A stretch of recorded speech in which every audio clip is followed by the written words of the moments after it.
बहुत ही सौभाग्य है कि आज हमारे बीच में श्रीमान सुंदर गोपाल प्रभु जी पधारे हुए हैं। तो प्रभु जी का जन्म लखनऊ में हुआ था, लेकिन प्रभु जी का परवरिश यहीं पे लखीमपुर में गोदा में हुआ है। फिर प्रभु जी की पढ़ाई लिखाई हुआ, तो प्रभु जी ने बीटेक किया है और इसके बाद सॉफ्टवेयर इंजीनियर, और इसके बाद प्रभु जी ने कुछ समय जॉब किया। फिर इसके बाद प्रभु जी ने जब पढ़ाई कर रहे थे तभी स्थान वृंदावन के जो भक्त हैं उनके कांटेक्ट में आए, और फिर प्रभु जी ने डिसाइड किया कि ये जो जीवन है हम भगवान के नाम में प्रचार प्रसार में समर्पित करते हैं। और उसके बाद प्रभु जी ने फिर पीछे मुड़ के नहीं देखा, कहने मतलब प्रभु जी ने फिर सब भगवान की सेवा में अपना जीवन समर्पित कर दिया। और उसके बाद प्रभु जी अभी प्रेजेंट टाइम में इस्कॉन वापी गुजरात में, वहाँ पर प्रभु जी सेवा दे रहे हैं और वहाँ पर जनरल मैनेजर हैं। और इसके अलावा प्रभु जी जैसे कॉरपोरेट में, कॉलेजेस में यहाँ पर सब बच्चों को मोटिवेट करते हैं। तो ये हमारा बहुत ही सौभाग्य है कि प्रभु जी हम लोग पीछे पधारे हुए हैं। तो हम लोग जैसा अपने मंदिर में ट्रेडिशनल तरीके से हरे कृष्ण मंत्र बोल करके प्रभु जी का वेलकम करेंगे। हरे कृष्णा कृष्णा कृष्णा हरे हरे, हरे राम राम राम हरे हरे। हरे कृष्णा कृष्णा कृष्णा हरे हरे, हरे राम राम राम हरे हरे। हरे कृष्णा कृष्णा कृष्णा हरे हरे, हरे राम राम राम हरे हरे। हरे कृष्णा। धन्यवाद। हरे कृष्णा। हरे कृष्णा। आप सभी से मेरा निवेदन है, हाथ जोड़िए और मेरे पीछे दोहराइए। ओम नमो भगवते वासुदेवाय।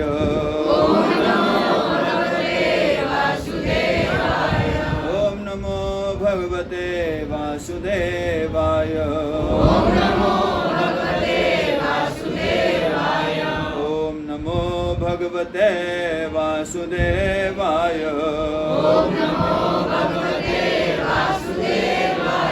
कृष्णाय वासुदेवाय देवकी नंदनाय च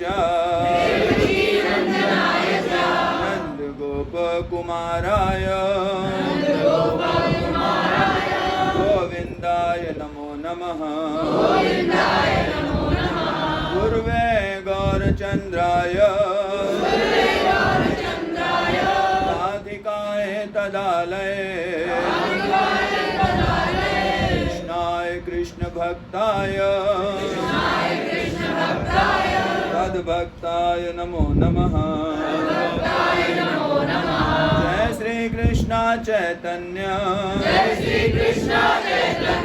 प्रभु नित्यानंद श्री अद्वैत गदाधर श्रीवासादि गौर भक्त वृंद। हरे कृष्णा कृष्ण कृष्ण हरे हरे,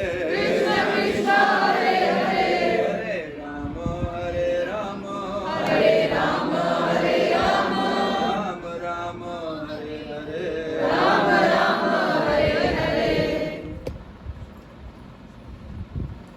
हरे कृष्णा।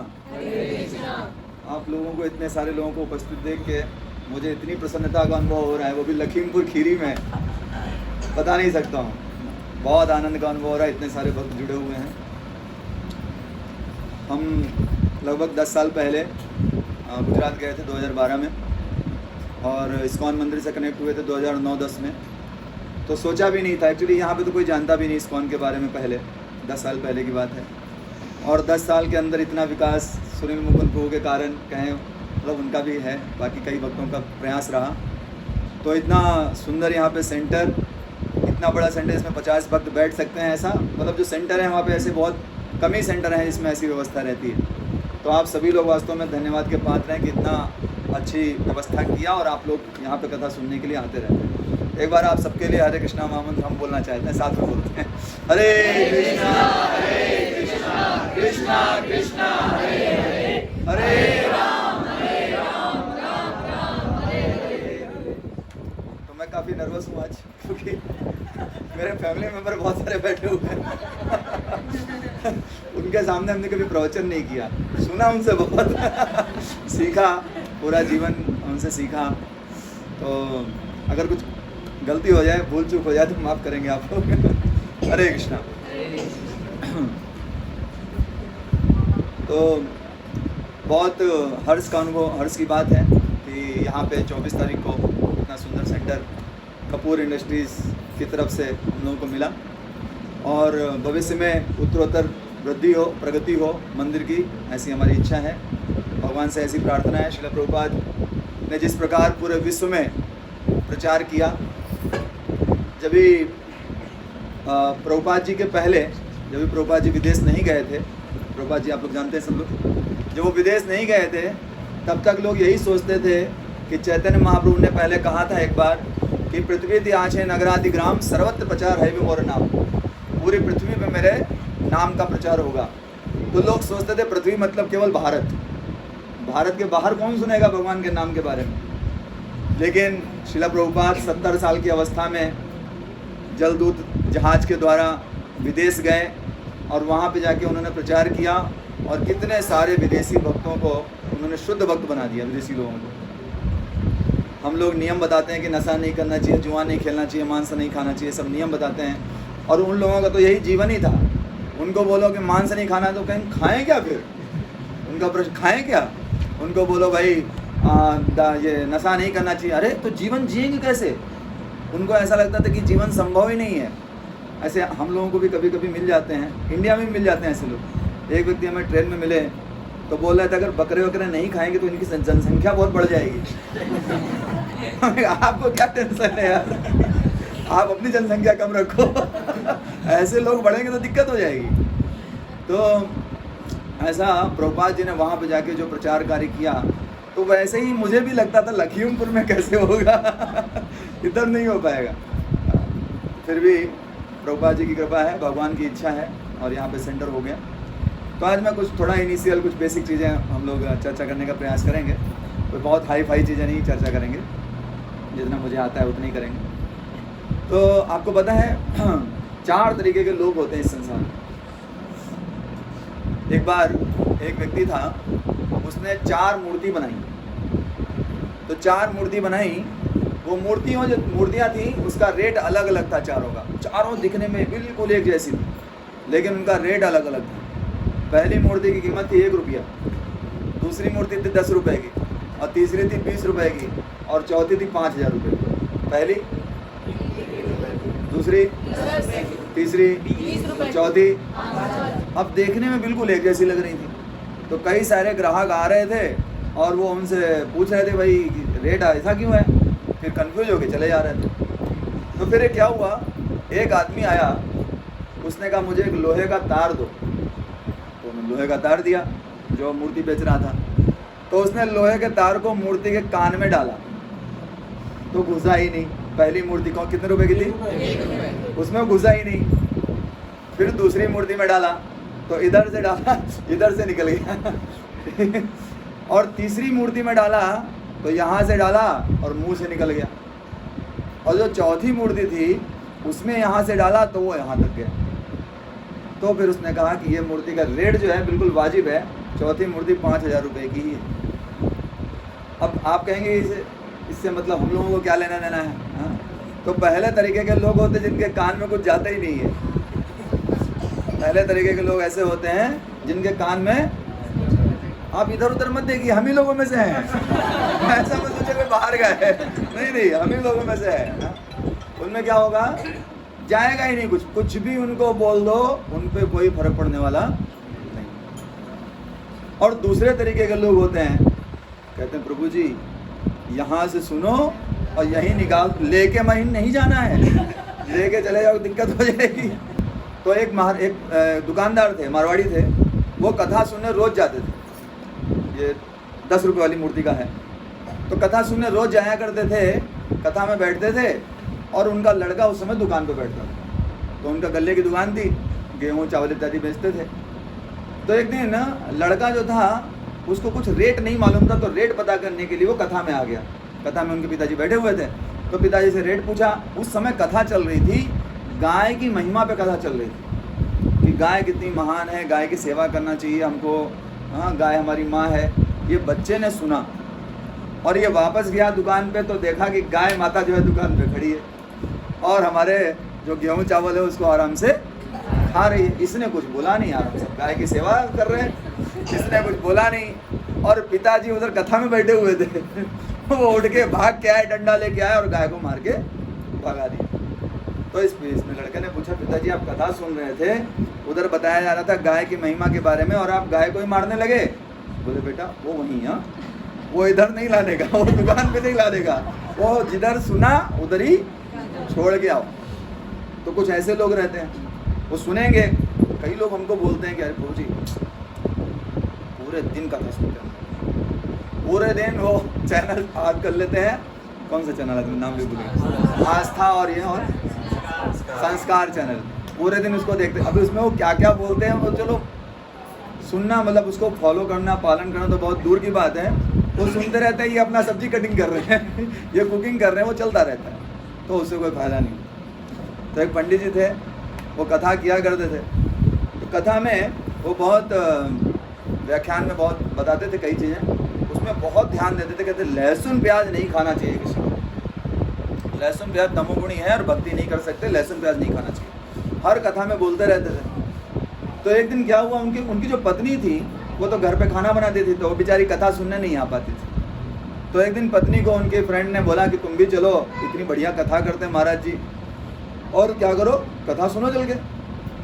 तो आज उन्होंने सोचा कि चलो मैं क्या करती हूँ, थोड़ा जल्दी कुकिंग करके कथा सुनने पहुँच जाती हूँ। और कथा सुनने गई, कथा में उन्होंने बताया कि लहसुन प्याज नहीं खाना चाहिए, तो लहसुन प्याज बना के आ रही है तो तुरंत आके उसने क्या किया, वो आधी कथा छोड़ी और आके पूरा खाना फेंकी और नया सात्विक खाना लहसुन प्याज के बिना, बिना मसाला वसाला कुछ डाला नहीं, ऐसे खिला उनको सामने रख दी।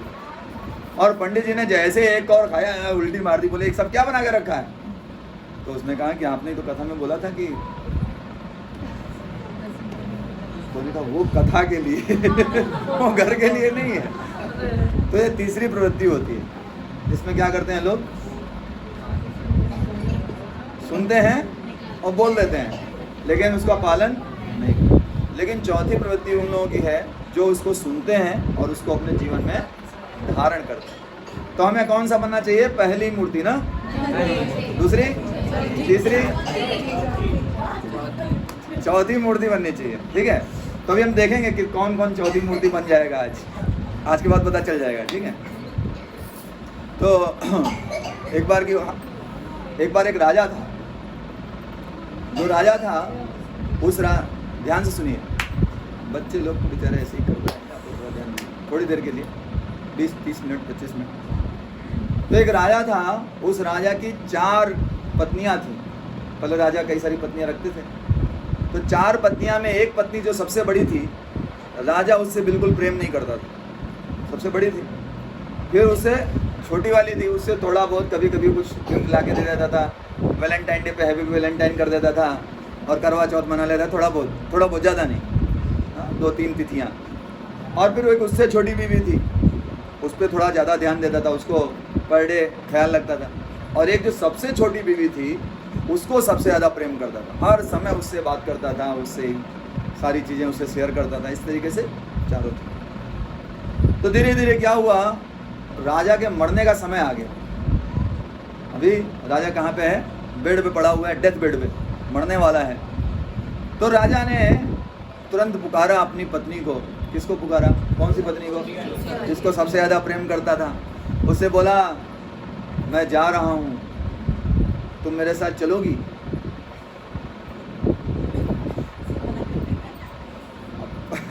ऐसे तो बोलते हैं I can not live without you अभी यहाँ पे पता चल जाता है कि कौन किसके बिना नहीं रह सकता। हाँ, तो उसने कहा देखो स्वामी जी जैसे ही आपकी मृत्यु होगी आप अपने रास्ते और मैं अपने रास्ते। हाँ, इसमें कोई कुछ नहीं, हाँ ये कंफर्म है। राजा को तो हार्ट अटैक आ गया। बोले अरे बाप रे, पूरा जीवन मैंने इसी के लिए बिता दिया, इसी के हर जब ये बोलती बाद में थी मैं चीज़ पहले लेके आ जाता था और ये मेरे साथ ऐसा कर रही है। राजा को हार्ट अटैक आ गया, पहला हार्ट अटैक आ गया उसको।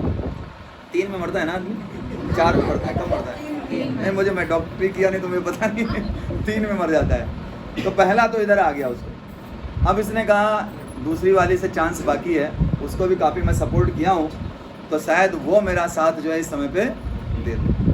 तो उसने तुरंत बीवी नंबर 2 उसको बुलाया बोला, राजा ने बोला कि देखो हमने हमेशा साथ में रहने की कस्में खाई हैं और अभी हमारे मरने का समय आ गया है, क्या तुम मेरा साथ दोगी? ये जो बीवी थी ये काफ़ी सुंदर थी। तो इसने कहा स्वामी जैसे ही आप मरोगे मैं दूसरी शादी कर लूँगी तो राजा को दूसरा हार्ट अटैक आ गया अब राजा ने कहा अब तो कोई चांस नहीं हो, तीसरी वाली को तो कम भाव देता था, चलो फिर भी देख लेते हैं। तीसरी वाली को बुलाया, राजा ने कहा देखो मैं जा रहा हूँ, क्या तुम मेरा साथ दोगी? जन्म जन्म का वादा किया है। तो इसने कहा शमशान घाट तक मैं तुम्हारे साथ रहूँगा, फिर आप अपने रास्ते और मैं। अब तो राजा को अटैक आया नहीं, बस नहीं आया, लेकिन जो चौथी रानी थी वो अपने आप से बोली स्वामी आप जहाँ जाओगे मैं वहाँ रहूँगी, आप जिस परिस्थिति में मुझे रखोगे मैं उस परिस्थिति में रहूँगी, कैसे भी रखो, भले मुझे ध्यान ना दो, मुझे अपने पैरों के नीचे कुचल दो, फिर भी मैं आपको कभी भी छोड़ूंगी। अब आप कहेंगे कौन थे भाई ये राजा, कौन थे, इनका नाम क्या था? ये राजा कोई और नहीं है, ये हम लोग हैं। ये राजा कौन है? हम ही हैं वो राजा। अब ये चारों पत्नी कौन है उनके बारे में सुन लीजिए। तो कुछ लोग सोचने लगेंगे 4 पत्नी तो पहली पत्नी जिसको हम लोग सबसे ज़्यादा भाव देते हैं, सबसे ज़्यादा ख्याल रखते हैं, वो कौन है? हमारा ये शरीर। ये शरीर के लिए हम लोग कुछ भी, अभी कितना भी पैसा हो, अगर बीमार हुए पैसा जाए, आदमी बचना चाहिए। मान लीजिए आपका कोई फ्रेंड है, उसकी कार है, मर्सिडीज कार है, उसका एक्सीडेंट हो जाए तो किसको बचाएंगे? कार को बचाएंगे कि आदमी को बचाएंगे? तो आदमी इससे भी ज़्यादा कीमती है। तो शरीर जो है ना वो सबसे ज़्यादा, आप देखिए सुबह से लेके रात तक, मतलब सुबह से लेके जब तक हम सो नहीं जाते हैं, पूरे टाइम हम जो कुछ भी एक्टिविटीज़ करते हैं, जो भी कार्य करते हैं, किसके लिए कर रहे हैं? बताइए। आप सुबह उठे किसके लिए उठे? ब्रश किए किसके लिए किए? मुंह धुले शरीर का, चाय पिए, चाय पीते कुछ लोग, चाय पिए, उसके बाद नाश्ता किए, कुकिंग किए और अपना अपना कार्य पे गए, जहाँ जहाँ जाते, कोई बिजनेस करता, कोई जॉब करता, वहाँ गए, किसके लिए? शाम को आए थक के सो गए, किसके लिए? पूरा टाइम किसके लिए कर रहे हैं? और ये ऐसा है जैसे ही मरेंगे तुरंत ही हमारा साथ छोड़ दें, 1 सेकंड भी हमारे साथ नहीं रहे हैं। चलिए दूसरी पत्नी कौन थी? बहुत सुंदर थी। वो क्या बोली थी? हम लोग देखे ध्यान नहीं दिए कथा। जैसे ही आप मरेंगे तुरंत क्या करूंगी मैं? अब बताइए, आप लोग गेस कीजिए ये कौन है? हाँ, ये पत्नी कौन है?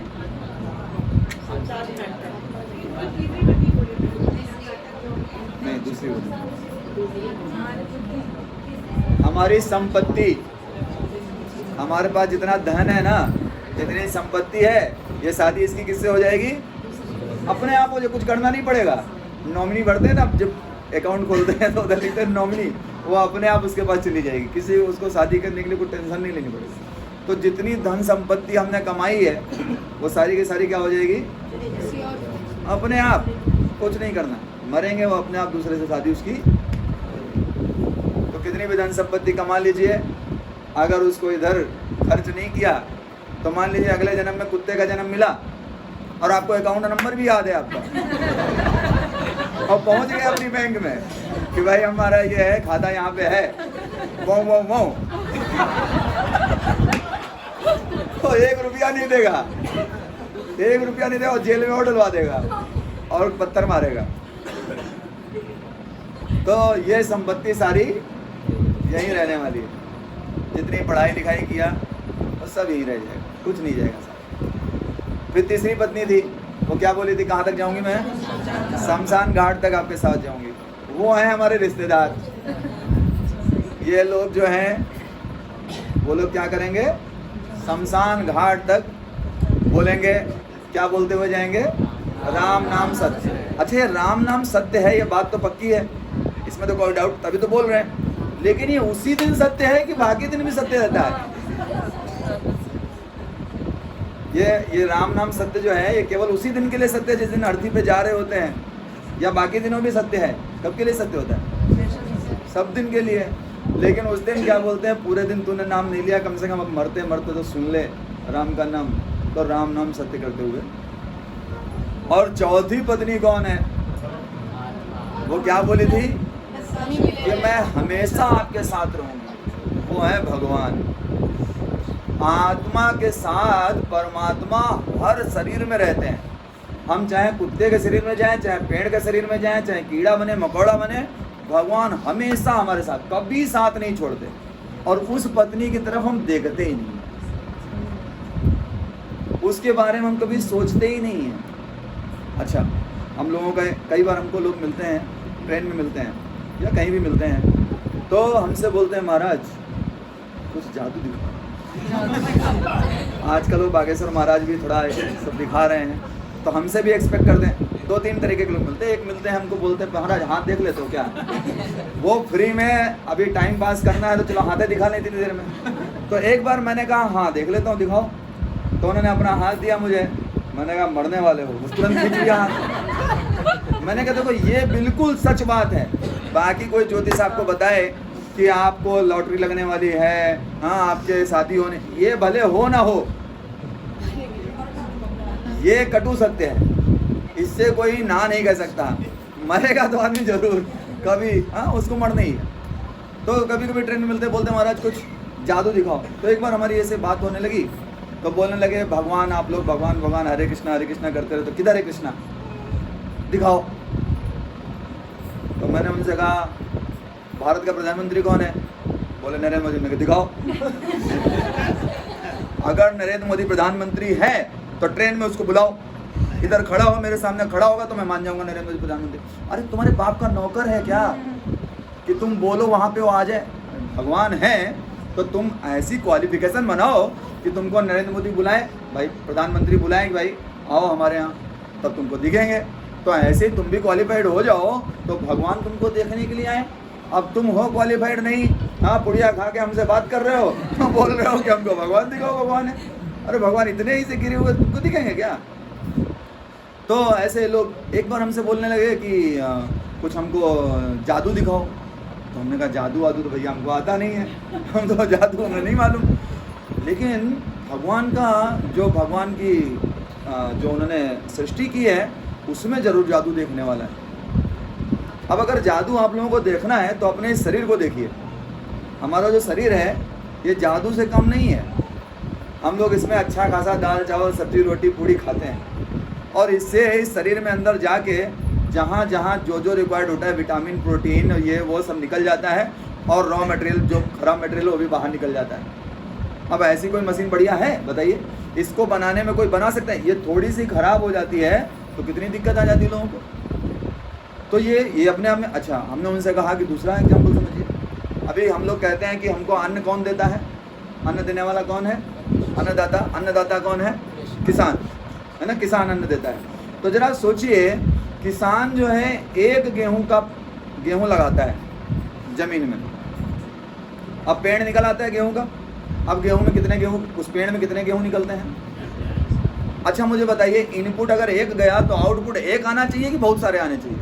ये गेट है, जैसे इस गेट में एक व्यक्ति अंदर आया तो अंदर एक ही व्यक्ति दिखना चाहिए ना। लेकिन ऐसा कैसे हो रहा है कि एक गेहूं लगा रहे हैं और कितने सारे गेहूं निकल रहे हैं? कैसे हो रहा है बताइए? किसान डाल रहा है क्या उसमें एक एक गेहूं? कौन डाल रहा है? भगवान डाल रहे हैं। अब इससे बड़ा और क्या जादू देखना है? कोई है और जादू इससे बड़ा? नहीं। तो भगवान हमारी हर चीज़ को मैनेज किए हुए हैं। इस संसार में हमको जो चाहिए वो मौजूद है। हमको प्यास लगती है, पानी मौजूद है कि नहीं? भूख लगती है, खाना भी मौजूद।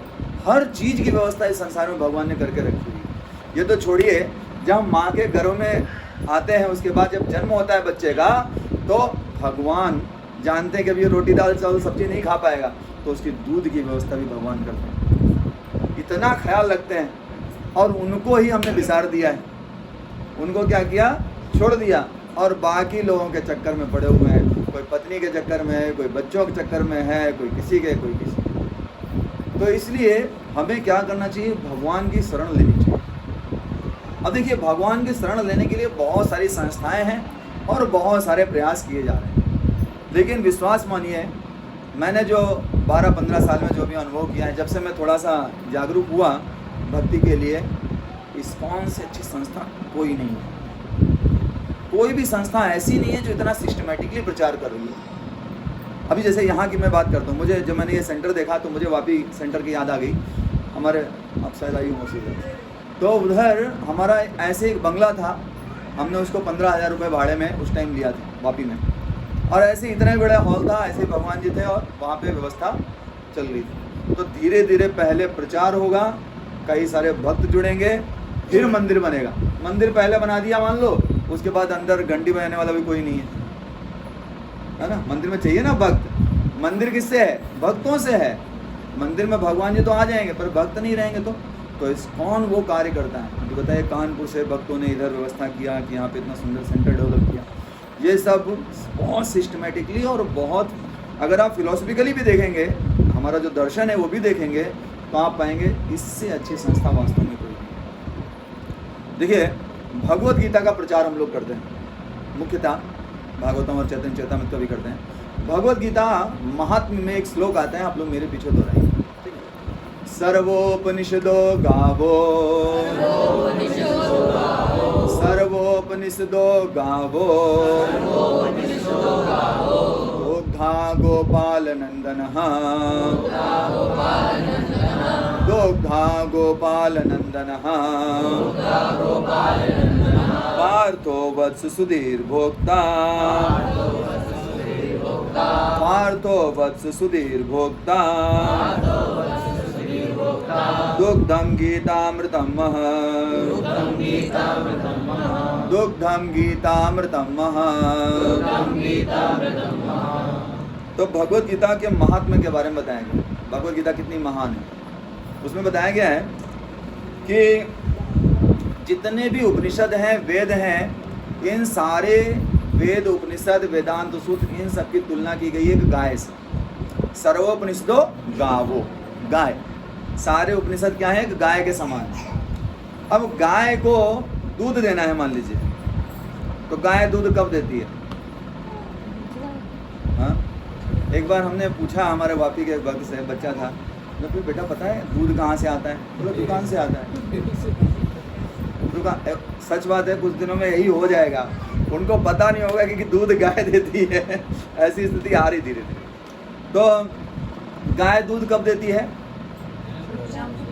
शाम को नहीं, मतलब टाइम नहीं पूछ रहा हूँ मैं। ग्वाला निकालेगा ना तब देगी ना, अपने आप तो देगी नहीं कि भाई ले लो, अपने आप निकाल ले, बर्तन लगा लो दे देगी, नहीं। ग्वाला चाहिए, और क्या चाहिए? ऑब्वियसली बर्तन चाहिए, और हाँ, निकालने वाला व्यक्ति चाहिए, वो हो गया ग्वाला। चारा चाहिए, अच्छा, और बताइए।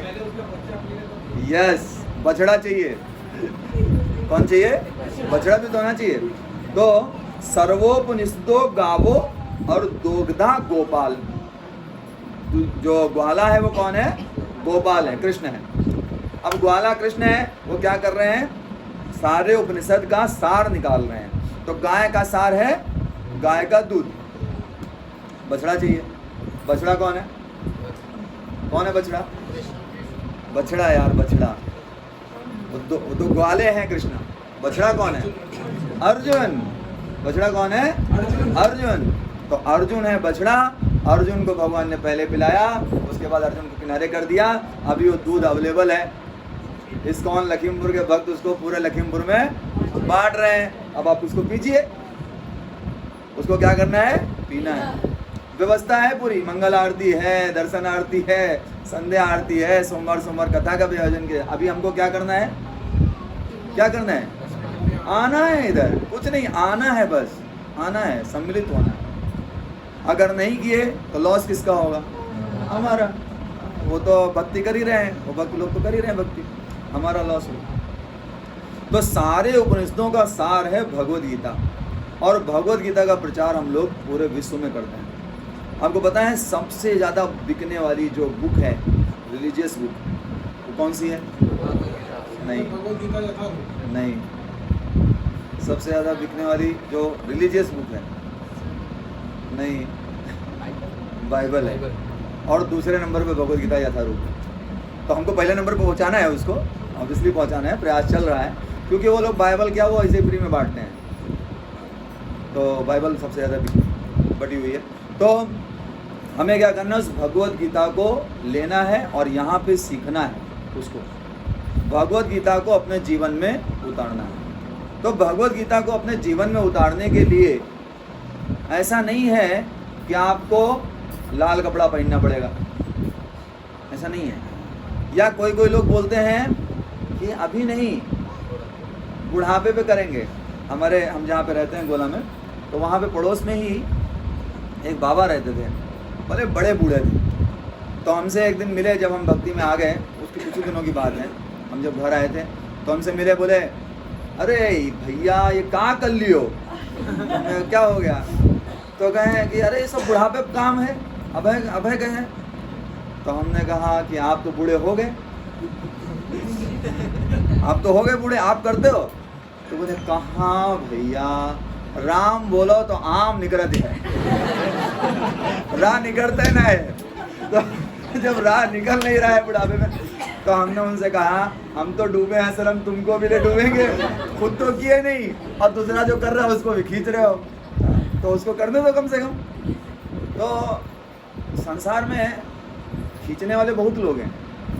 आप कभी इवन पढ़ाई कर रहा हो, कोई बिजनेस कर रहा हो, मना करने वाले बहुत लोग हैं, निगेटिव थॉट देने वाले बहुत सारे लोग हैं, और पॉजिटिव थॉट देने वाले बहुत कम लोग हैं। और इस संसार में सबसे पॉजिटिव थॉट यही है कि भगवान हमारे हैं, हम भगवान के हैं, और भगवान, और ये हमारी संस्था करती है। हमारी संस्था विश्वास दिलाती है भगवान के बारे में, और हमारी संस्था क्या करती है, वो हमें भगवान के करीब लेके आती है। हमारा भगवान से एक विशेष जुड़ाव होता है। अब बताइए कौन सा मंदिर लखीमपुर में, चलो आप लोग लखीमपुर के ही हो, कौन सा मंदिर ऐसी व्यवस्था करता है जहाँ पे आप सबको बुलाया जाए? मैसेज करते हैं, मैसेज होता है इधर से हैं? एक बार हमारे मंदिर की बात है, मैं मंदिर में था, हमारा प्रोग्राम ख़त्म हुआ, और प्रोग्राम ख़त्म होकर एक आदमी मेरे पास बड़े गुस्से में आया, तो बोला महाराज, बोला तुम्हारा मंदिर ये सामान्य मंदिर क्यों नहीं है?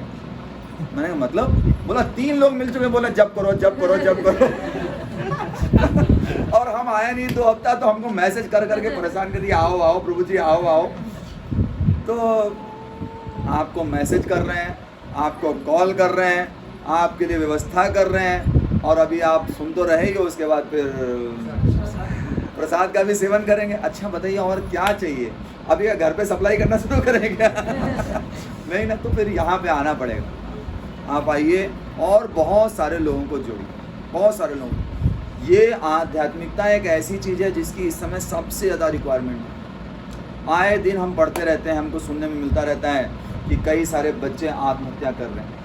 IIT यहाँ से चले जाते हैं, IIT में बड़ी मुश्किल से तो IIT में एडमिशन होता है, बड़े आपको सबको मालूम हो कॉलेज के बारे में, बहुत मुश्किल से एडमिशन होता है, और वहाँ पे वो कंपेयर अपने जो भक्त उनके साथ के लोगों से कंपटीशन नहीं कर पाते, फिर क्या करते हैं, डिप्रेशन में चले जाते, मर जाते हैं, आत्महत्या कर लेते हैं। बहुत सारी चीज़ें हो रही हैं संसार में।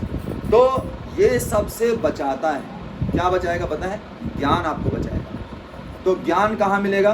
ज्ञान यहाँ पे है। प्रभुपाद जी कहा करते थे हमारे मंदिर नहीं है, हमारे मंदिर मठ है। मठ का अर्थ होता है जहाँ पे ज्ञान बांटा जाता है। देखिए हम जब, और उन्होंने एक तुलना की है कि हमारा मंदिर एक हॉस्पिटल है, जहाँ पे क्या होता है? इलाज होता है। किसका इलाज होता है? हम सबका, मन का। तो बताते हैं, कहते हैं कि 4 चीज़ें आप हॉस्पिटल जाते हो तो होती हैं, याद रखिएगा, मैं पूछूंगा, और जो नहीं बता पाया उसकी प्लेट मत बनाना भूल दीजिए। पहला, आप जब हॉस्पिटल पहुंचते हो तो आपको पता चलता है कि आपकी बीमारी क्या है। यस, क्या बीमारी है? डेंगू है, निमोनिया है, कौन सा बुखार है, वो सब पता चलता है। दूसरा है किस वजह से हुई, पता चलता है। हाँ, बोलेगा डॉक्टर मच्छर ने काट लिया इसलिए हुई, जो भी बताए। और तीसरा आपको परहेज करना बताता है कि क्या क्या नहीं खाना है। और चौथा, अब सबसे मेन चीज़ बताइए, दवा आपको मिलती है। जब हॉस्पिटल गए तो ये 4 चीज़, पहला आपकी बीमारी क्या है, दूसरा हुई कैसे, तीसरा परहेज कैसे करना है, क्या करना है, और चौथा क्लियर है। हमारे मंदिर में भी आइए, यही 4 चीज़ें पता चलती हैं। पहली चीज़ पता चलती है आपकी बीमारी क्या है। तो हमारी बीमारी है ये शरीर, हमारी बीमारी क्या है, ये भौतिक शरीर हमारी बीमारी है। हम इस शरीर में फंसे हुए, कहते हैं ना 84 लाख योनियों में भटक रहे हैं। भटक रहे हैं मतलब क्या है, यही लखीमपुर में इसी शरीर से भटक रहे हैं। 84 लाख तरीके के शरीर हैं, उसमें कभी इस शरीर में, कभी उस शरीर में, कभी उस शरीर में, ऐसे हम लोग क्या कर रहे हैं, भटक रहे हैं। ये है हमारी बीमारी। अब दूसरा प्रश्न क्या था, दूसरी चीज, ये बीमारी हुई कैसे। तो भगवान भगवद गीता में बताते हैं, इच्छा द्वेष समुत्थेन द्वंद्व मोहेन भारत। 2 कारण बताते हैं, इच्छा और द्वेष। हम यहाँ पे संसार में क्यों आए, 2 कारण से। पहली है इच्छा, हमें भोग भोगने की इच्छा हुई, और दूसरा द्वेष, भगवान कृष्ण से द्वेष हो गया। हमने कहा इनकी इस पूजा क्यों हो रही, हमारी क्यों नहीं होगी, है ना। इनकी पूजा क्यों हो रही है, हमारी पूजा क्यों नहीं है, हमारी पूजा होनी चाहिए। भगवान ने हमको ऑप्शन दिया, बोले देखो 2 ऑप्शन है, हाँ, ये या ये। बोले इसमें क्या है, बोले इसमें तुम हमारे भक्तों के साथ रहोगे, हमारी सेवा पूजा करोगे। बोले दूसरा ऑप्शन क्या है, बोले उधर भैया तुमको जो करना है तुम करो। तो बोले हम उधर जाएंगे, लखीमपुर में उधर LRP चौराहे पे हम प्लॉट लेंगे, उधर अपना घर बनाएंगे, उधर दुकान खोलेंगे, उससे करेंगे वो करेंगे। हमने प्लानिंग उधर की कर ली, तो हम आ गए इधर। और तीसरी चीज़ क्या थी, परहेज क्या करना है, वो भी बताया जाता है। भाई इधर परहेज आपको क्या करना है, 4 चीज़ें मना करी जाती हैं। नशा नहीं करना है, जुआ नहीं खेलना है, मांस नहीं करना है, और व्यभिचार नहीं करना है। ये 4 चीज़ें। और साथ साथ में दवा भी दी जाती है, हरे कृष्णा कृष्णा कृष्णा हरे हरे, हरे राम राम राम हरे हरे। अब दवा का क्या करना पड़ता है, सेवन करना पड़ता है। तो दवा सेवन कीजिए। लेकिन इस संसार में कैसा है पता है, लोग भगवान की भक्ति के प्रति बड़े कम जागरूक हैं, नहीं चाहते भगवान से जुड़ना। आपको हम बताएं, एक बार की बात है, नारद जी भगवान विष्णु के पास गए और भगवान विष्णु से कहे, भगवान ये कलयुग इतना खराब आपने बनाया क्यों। बोले मतलब, बोले सतयुग में, त्रेता में, द्वापर युग में सब लोग भक्ति करते थे आपकी, अभी कलयुग में कोई भक्ति नहीं कर रहा है, और आपने इतना कठिन बना दिया है कि कोई भी आपके पास आ नहीं सकता। भगवान ने कहा देखो हमारा गेट ओपन है, अभी कोई आ ही नहीं रहा तो हम क्या करें, कोई आने ही नहीं चाह रहा है। बोला ऐसा नहीं है, आप आने नहीं दे रहे होंगे। बोले अरे हमारा गेट ओपन है भाई, किसी को भी। अच्छा एक काम करो, तुमको जितने लोगों को लेके आना है सबको ले आओ, फ्री एंट्री। भगवान ने कहा। नारद जी ने कहा ऐसा, हम नारद जी तो भक्त हैं, तो तुरंत इनकी इच्छा हो गई, चलो हम चलेंगे लखीमपुर, सबको बुला के लेके आ जाएंगे। आ गया लखीमपुर। लखीमपुर में घर घर खटखटाए, सब घरों में गए, हाँ चलोगे चलोगे चलोगे, एक बंदा भी तैयार नहीं। सब क्या बोलते पता है, अरे अभी लड़की की शादी बाकी है, अरे अभी ये बाकी, पढ़ाई कर लें उसके बाद आएंगे, थोड़ा ये हो जाए। एक तो दादी जी मिली, बोले हमारे पोते की शादी हो जाए फिर चलेंगे। तो ऐसे नारद जी घूम रहे थे, तो अचानक से वो एक होटल है एलिट इन समथिंग, तो उसके पास आ गए, एक घर था, तो उधर पहुंचे, तो उधर एक ब्राह्मण रहते थे। तो ब्राह्मण रहते थे, उनसे पूछे नारद जी ने कहा ये बंदा मुझे थोड़ा लग रहा है कि ये चलेगा, लेकिन उनको पता नहीं ब्राह्मण आजकल के सबसे ज़्यादा प्रॉब्लम वाले हैं, तो ब्राह्मण ही सबसे खतरनाक हो गए आजकल। तो बोले कि भाई तुम चलो। तो इसने कहा नारद जी मुझे तो पूरा शास्त्र मालूम है, और भगवान के पास जाने का मौका भी आप लेके आए हैं, तो मुझे चलना तो है, लेकिन थोड़ा अभी अभी मेरी शादी हुई है, तो एक बच्चा हो जाए फिर कोई काम नहीं है, फिर तो आपके साथ ही चल देंगे। नारद जी ने कहा चलो 4-5 साल की बात है, ज़्यादा से ज़्यादा फिर आ जाते हैं। बोले ठीक है, कितने टाइम के बाद? 4-5 साल बाद आ जाओ। बोले ठीक है। नारद जी थोड़ा घूमे इधर ही, 4-5 साल के बाद नारद जी पहुँच गए। बच्चा 2-2.5 साल का था, भैया भैया चल रहा था। तो नारद जी ने कहा अब चलो। ये बोला क्या नारद जी, अभी बच्चा बेचारा खड़ा नहीं हो पा रहा है सही से, स्कूल जाने लगे, कम से कम जनेऊ इसका यज्ञोपवीत संस्कार हो जाए 5 साल में 11 साल में जो भी करें, उसके बाद चलेंगे, फिर कुछ है ही नहीं, चल देंगे तुरंत। नारद जी ने कहा यार फंसा रहे हो तुम, चलो ठीक है कितना टाइम बाद है? बोले 5 साल बाद आओ। और नारद जी 5 साल घूमे बेचारे, लखीमपुर खीरी टाउन गोला ऐसा घूम घाम के आए, रिटर्न पहुँचे, फिर से पहुँचे तो क्या बोल रहा है नारद जी आप जल्दी आएगा, थोड़ा शादी भी थोड़ा कर लेना तो इसकी, एक बार शादी हो जाए फिर खाली हैं, तुरंत चल देंगे, फिर तो सेट है, कोई दिक्कत ही नहीं। नारद जी अंदर ठीक है जाओ। फिर नारद जी चले गए। नारद जी फिर से आए, अब शादी हो गई थी, कम से कम पोते का मुंह तो देख लो। इतना आप निर्दयी कैसे हो सकते हैं? पोते का मुंह तो देख लेने दो। तो नारद जी ने कहा देखो मुंह, हम जा रहे हैं फिर आएंगे। तो नारद जी फिर चले गए, फिर आए। अब ये जो पोता था चल रहा था, तो नारद जी ने कहा चलो थोड़ा उसको खिला लेने दो, थोड़ा अब की 2 साल बाद आ जाओ, आप चल देंगे। तो नारद जी 2 साल बाद घूम घाम के आ गए। इस बार फाइनल करके आए कुछ भी हो इसको लेके जाना है। तो गेट खटखटाए, पूछे वो पंडित जी किधर हैं? बोले तो मर गए। तो मर गए? नारद जी ने मर गए? अच्छा। तो तब तक तो नारद जी वापस जाने लगे, तो पीछे कुत्ता भौंक रहा था, वाँ कर रहा। नारद जी ने ध्यान, अरे तुम तो पंडित जी हो, इधर कैसे?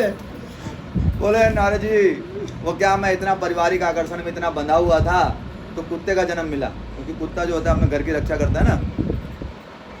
तो नारद जी ने कहा अब तो चलो। तो ये कुत्ता बोलता है नारद जी मेरा लड़का जो है ना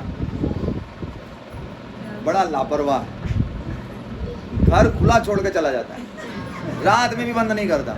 अब मैं इतना मेहनत से कमाया हूँ धन, और चोरों को ऐसे चोरी कर लेने दूँ? आप बताइए। नारद जी ने कहा पहले ये बताओ टाइम कितना और मांग रहे हो, कितना और टाइम चाहिए? बोला 2-3 साल में मुझे लग रहा है सही हो जाएगा लड़का, आप 2-3 साल बाद आ जाओ। बोला लास्ट? हाँ। बोले हाँ बिल्कुल लास्ट।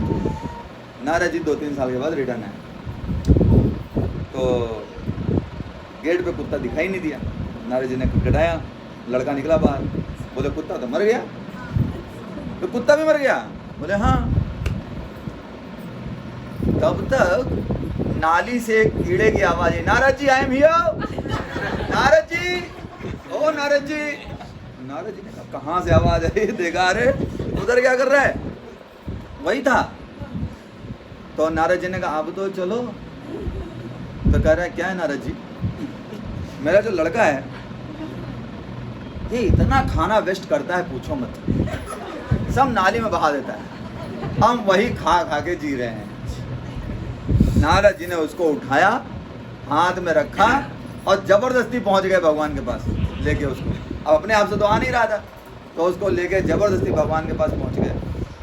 भगवान से कहा लो भगवान हम ले आए। बोले कितने लाए? लेने तो बहुत गए थे। तो एक आदमी आया, वो भी जबरदस्ती। तो ऐसी स्थिति है। ये लखीमपुर की बात कर रहे हैं, बाहर की नहीं कर रहे हैं, यहीं की बात कर रहे हैं। तो ऐसी स्थिति, फिर भी आप लोग बड़े भाग्यशाली हो, बड़े धार्मिक प्रवृत्ति को हो, बड़ा आध्यात्मिक जागरूक हो कि आप सभी लोग भगवान के बारे में सुन रहे। देखो मैंने कई बार ये महसूस किया है, हम लोग जब भौतिक बातें करते हैं, मान लीजिए हम लोग दोस्त बैठे हुए हैं, 2-3 दोस्त बैठे हुए हैं और बताना शुरू किए यार मैं बीमार पड़ गया, आपकी बात इतनी ही ख़त्म नहीं होगी, वो दूसरा बताएगा मैं भी बीमार पड़ गया। वो सुनेगा नहीं आपकी, वो आप अपना बोलते रहोगे, वो अपना बोलता रहे। होता है ऐसा कि नहीं? आप लोग तो परपंच करते तो मतलब आप लोग बातें करते जानते ही होंगे। जैसे ही आप उसमें क्या करेंगे, कुछ बताना शुरू करेंगे, वो क्या करेगा? अपना बताना शुरू कर देगा। कोई सुनने के लिए तैयार, कोई सुनना नहीं चाहता है, सुनाना सब लोग चाहते हैं। अब भगवान भी बड़े स्मार्ट हैं, भगवान 2 कान दिए हैं। कान कितने दिए उन्होंने? और मुंह कितना दिया है? मतलब सुनो ज़्यादा बोलो कम। और हम लोग क्या करते हैं? बोलते ज़्यादा हैं, सुनते कम हैं। और सुन के उसको उतारना वो तो थोड़ी दूर की बात होगी। तो ये जो इस्कॉन का हमारा यहाँ पे जो सेंटर है, ये इस्कॉन सेंटर वो फैसिलिटी प्रोवाइड कर रहा है आपको, जिसमें आपको भगवान के बारे में सुनने को मिलता है, जिसमें आपको भगवान के कई भक्त बाहर से भी अभी अमोघ लीला प्रभु आए थे। अमोघ लीला प्रभु मतलब सेलिब्रिटी है वो भी यहाँ पे आके गए। तो सौभाग्य है कि आप लोगों को उनसे भी सुनने को मिला। और भविष्य में भी प्रेम हरिनाम प्रभु जी आते रहते हैं। और भी कानपुर के प्रभु जी कौन आए थे? प्रिय गोविंद प्रभु आए थे। यस। और कभी हो सकता है देवकीनंदन प्रभु भी किसी दिन आ ही जाएंगे, मुझे लग रहा है। हाँ, वो भी आ ही जाएंगे। तो देवकीनंदन प्रभु हमारे यहाँ पे आने वाले हैं, अभी वापी मंदिर में आने वाले हैं, नरसिंह चतुर्दशी में। तो मैं ज़रूर शेयर करूँगा कि आपका एक और सेंटर खुल गया है हमारे डिस्ट्रिक्ट में, आप आइए। तो इतने महान महान लोग आने वाले हैं। मेरे को छोड़ दीजिएगा, मैं महान नहीं हूँ, मैं अपने को एक्सक्लूड कर रहा हूँ। तो बाकी आपको सुनने का मौका मिल रहा है। और भी बाकी भक्त भी जो यहाँ पर रह रहे हैं, आप थोड़ा देखिए कितना समर्पण है उनका। सब कुछ छोड़ के आप लोगों के लिए इधर अरे इनको क्या लखीमपुर में रहने की ज़रूरत है? वृंदावन में रहेंगे, आराम से भगवान की भक्ति करेंगे। इतना आप लोग गए वृंदावन? कौन कौन गया? गए? इस्कॉन मंदिर भी गए होंगे। अच्छा बताइए, वहाँ आपको बोला जाए कि इस मंदिर में रहना है कि लखीमपुर में रहना, किस में रहोगे? वृंदावन में रहोगे। क्यों छोड़ेंगे भाई? लेकिन आप लोगों के लिए यहाँ पे व्यवस्था की हुई है। आप लोगों के लिए भगवान जी यहाँ पे आ गए हैं, आप लोगों के लिए सारी व्यवस्था हुई है। तो हमें क्या करना चाहिए? उसका लाभ उठाना चाहिए। अगर हमने लाभ नहीं उठाया, नुकसान किसका होगा? हमारा ही नुकसान। तो अभी क्या हुआ है, पहले प्यासा जो है वो कुएं के पास जाया करता था, अभी कुआं आ गया है प्यासे के पास और फिर भी वो प्यासा है तो प्यासे की गलती है, कुएं की गलती नहीं। तो ये संस्था का मंदिर लखीमपुर में बनेगा, भव्य मंदिर बनेगा, कोई इसमें डाउट नहीं है। तो इस मंदिर में देखिए, भगवान अर्जुन से भगवत गीता में कहते हैं, देखो अर्जुन जब अपना विराट रूप दिखाते हैं, कहते हैं देखो इन सबको मैं मार चुका हूँ। भीष्म को दिखाते हैं तो भीष्म उनके यहाँ चबुला रहे होते भगवान भीष्म को, और द्रोणाचार्य को भी कुछ ऐसे ही कर रहे होते। भगवान कहते हैं इन सबको मैं मार चुका हूँ, तुम क्या बनो पता है? निमित्त मात्रेण भव सव्य साचिन। तुम क्या बन जाओ? निमित्त बन जाओ। अच्छा, तो निमित्त बनने से फायदा किसका होगा? भगवान का। निमित्त बनने से किसका फायदा होगा? अभी बताइए क्या बोला जाता है? अर्जुन महान योद्धा था, और अर्जुन भाग गए होते पहले ही, तो हम बोलते अर्जुन महान योद्धा था। तो अर्जुन महान योद्धा इसीलिए है क्योंकि कुरुक्षेत्र का युद्ध उसने लड़ा भगवान के कहने पे। तो ये मंदिर यहाँ बनेगा, इसमें कोई डाउट नहीं है। और मंदिर में भक्त भी बढ़ेंगे, बहुत सारे भक्त जुड़ेंगे, बहुत सारी लोग आएंगे। लेकिन हम जुड़ेंगे कि नहीं जुड़ेंगे किस पे डिपेंड करेगा? हमारे ऊपर है। हम जुड़ेंगे तो हम क्या बनेंगे? हमें यश मिलेगा, हमें बोलेगा इस्कॉन के भक्त हैं। और अगर हम नहीं जुड़े तो लॉस किसका है? हमारा लॉस होगा। तो व्यवस्था है, सारी चीज़ें व्यवस्था की गई हैं, और इतना प्रेम दिया जा रहा है आजकल संसार में। मैं तो मुंबई के पास में रहता हूँ, इतना फ्रस्ट्रेशन है ना, पूछिए मत। संसार यहाँ लखीमपुर बहुत शांत है, अभी भी बहुत शांत है। बॉम्बे का फ्रस्ट्रेशन, बॉम्बे गुजरात का फ्रस्ट्रेशन, इतना लोग फ्रस्ट्रेटेड हैं, कोई सुनने वाला ही नहीं है। पति पत्नी की नहीं सुनता, पत्नी पति की नहीं सुनती। वो एक दूसरे को कुछ बताना चाहते, वो सुनना नहीं चाहते इतना, क्योंकि वो पत्नी को भी तो व्हाट्सएप करना है, पति को भी व्हाट्सएप करना है, वो अपना में बिजी, वो अपने में बिजी, कोई किसी को सुनने वाला नहीं है। मंदिर में आप आते हैं, भक्त लोग सुनते हैं, भगवान आपका सुनते हैं। इनसे ज़्यादा भला चाहने वाला आपका संसार में कोई नहीं। तो मैंने जो एग्जाम्पल आपको राजा वाला दिया था, वो जो चौथी पत्नी है वो भगवान है और भगवान के भक्त हैं। तो उनको उनका सहारा मिला है, वो कृपा कर रहे हैं, तो हमें क्या मिल रहा है? मौका मिल रहा है। उसके लिए हमें क्या होना चाहिए? ग्रेटिट्यूड होना चाहिए हमारे हृदय के अंदर। हाँ, कि हम भगवान, हमें आप मौका दे रहे हैं, भगवान के भक्तों के प्रति हमारा ऐसा भाव होना चाहिए कि उनके कारण हमको ये मौका मिल रहा है। और इस मौके को पकड़ लीजिए। ट्रेन स्टेशन पे आई है, आपने टिकट भी खरीद लिया, लेकिन चढ़ना भूल गए, तो क्या होगा? बेकार हो गया सब कुछ। तो अब उस ट्रेन में आप चढ़ जाइए, ये ट्रेन आपको सही स्टेशन पे लेके जाएगी जहाँ पे आपका गंतव्य स्थान है। बस आपको करना क्या है, टिकट लेके उस ट्रेन में, बाकी सब देखिए अपने आप होता है। विश्वास कीजिए समय इतना फास्ट जा रहे हैं, आप सब जानते होंगे, बहुत फास्ट समय बीत रहा है। कितने सारे लोग हमारी ट्रेन में एंट्री कर रहे हैं और कितने सारे लोग ट्रेन से उतर जा रहे हैं। मतलब हमारे परिवार में कई सारे, हमारे परिवार में आसपास में लोग मर भी रहे हैं और नए बच्चे पैदा भी हो रहे हैं ना। ये सब चल रहा है और धीरे धीरे एक दिन आएगा हमारी भी फोटो पे हार टंगा हुआ होगा, नीचे लिखा होगा स्वर्गवासी लिखा हुआ रहेगा। अच्छा, स्वर्गवासी लिखा रहता है लेकिन पता नहीं रहता वो स्वर्ग गया है कि नरक गया है। लेकिन अभी नरकवासी तो लिख नहीं सकते तो लिख देते हैं स्वर्गवासी, बुरा मान जाएंगे लोग, कहेंगे क्या भाई तुम्हारे मरे उनका तुमने नरकवासी लिख दिया, क्योंकि कर्म तो नरक वाले ही किए कर्म तो स्वर्ग वाले किए नहीं है। अच्छा, स्वर्ग वाले भी किए भी हैं तो स्वर्ग जाके क्या होगा, क्षीणे पुण्य मर्ति लोकम विशंति, पुण्य खत्म होंगे, फिर से इस मृत्यु जगत में आना पड़ेगा, फिर वही जन्म मृत्यु जरा व्याधि दुख दोषाणु दर्शनम, उसी में फंसे रहेंगे। तो उससे अच्छा मौका, इससे अच्छा मौका नहीं मिलेगा कि अभी ये मंदिर को भी आपकी ज़रूरत है, अभी इसको आपकी ज़रूरत, लोगों को कनेक्ट कीजिए। देखिए चैतन्य महाप्रभु ने 4 चीज़ें बताई हैं। उन्होंने कहा कि 4 तरीके से आप भक्ति कर सकते हो। सबसे पहला, तन, अपना शरीर भगवान को अर्पित कर दो।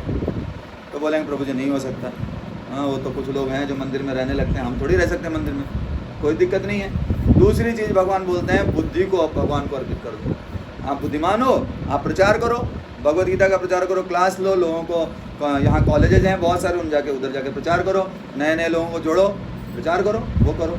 बोला नहीं प्रभु जी हम तो 8वीं पास हैं, ये भी नहीं कर सकते। तो तीसरी चीज़ करो, धन समर्पित करो भगवान को। तो बोलेंगे प्रभु जी वो भी नहीं है, अभी भी मौका बंद नहीं है, दरवाज़ा आपके लिए अभी भी खुला है।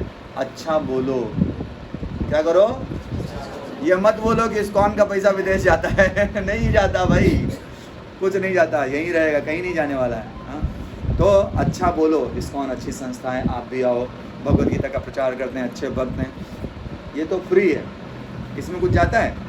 अरे बक बक कुछ ना कुछ तो करते रहते हैं पूरे दिन, यही बोलिए कुछ। तो 4 तरीके से आप सहयोग कर सकते हो, करिए सहयोग जैसे भी संभव है। हाँ, तन मन धन और जो भी वाणी, उससे भगवान के इस मंदिर को आगे बढ़ाने में आप सबका सहयोग जो है अपेक्षित है। बहुत अच्छा लगा मुझे, सच में मैं अंदर से बहुत हर्ष का अनुभव कर रहा हूँ, बहुत आनंद का अनुभव कर रहा हूँ कि आप लोगों के बीच में मुझे कुछ शब्द बोलने का मौका मिला। और खास करके सुनील मुकुंद प्रभु और अन्य जो भी भक्त यहाँ से जुड़े हुए हैं, उनका बहुत बहुत धन्यवाद। आज मैं पहली बार ही सुनील मुकुंद प्रभु से मिला। वास्तव में प्रभु जी का नाम तो मैं बहुत समय से सुनना था, हमारी मौसी जी के घर पे ही वो रह रहे हैं, भगवान की कृपा है उनके ऊपर भी कि उनको वहाँ पे मौका मिला भक्तों की सेवा करने का। तो मैं फर्स्ट टाइम उनसे मिल रहा हूँ, बहुत अच्छा उन्होंने ये सब किया हुआ है और मैं आशीर्वाद लेना चाहता हूँ उनसे कि हम भी थोड़ा बहुत प्रचार कर पाएँ अपने क्षेत्र में जहाँ भी हैं, और इसी तरीके से इस्कॉन जो है पूरे विश्व के कल्याण के लिए कार्य करता रहे और सब भक्त उनसे जुड़े। हरे कृष्णा। ग्रंथराज श्रीमद् भगवद गीता की जय, श्रील प्रभुपाद की जय।